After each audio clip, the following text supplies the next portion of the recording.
தமிழகத்தின் இன்றைய முக்கிய செய்திகள். தென்னையில் காண்டாமிருக வண்டு தாக்குதல் குறித்து வேளாண் மாணவிகள் செயல் விளக்கம்.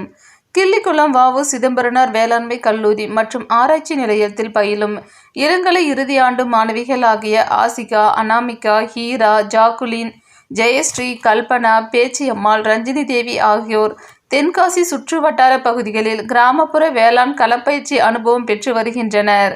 இந்நிலையில் தென்காசி தென்னை விவசாயி கிருஷ்ணராமர் அவர்களின் தோப்பில் காண்டாமிருக வண்டு தாக்குதல் தடுப்பது குறித்து வேளாண் அலுவலர் திரு சரவணன் மற்றும் வேளாண் உதவி அலுவலர் திரு பிரவீன் அவர்களின் முன்னிலையில் செயல் விளக்கம் அளித்தனர்.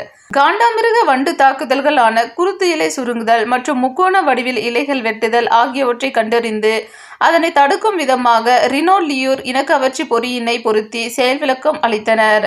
காண்டாமிருக வண்டு பொறி ரினோலியூர் இனக்கவர்ச்சி பொறி என்பது ஒரு பக்கெட்டில் இருபுறமும் துளைகள் இருக்கும். அதன் மூடியில் ஒரு இனக்கவர்ச்சி மருந்து கட்டப்பட்டு இருக்கும்.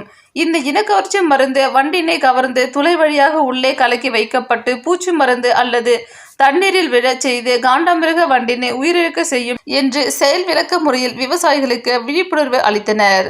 செய்தியாளர் கணேசன், பூந்தமல்லி.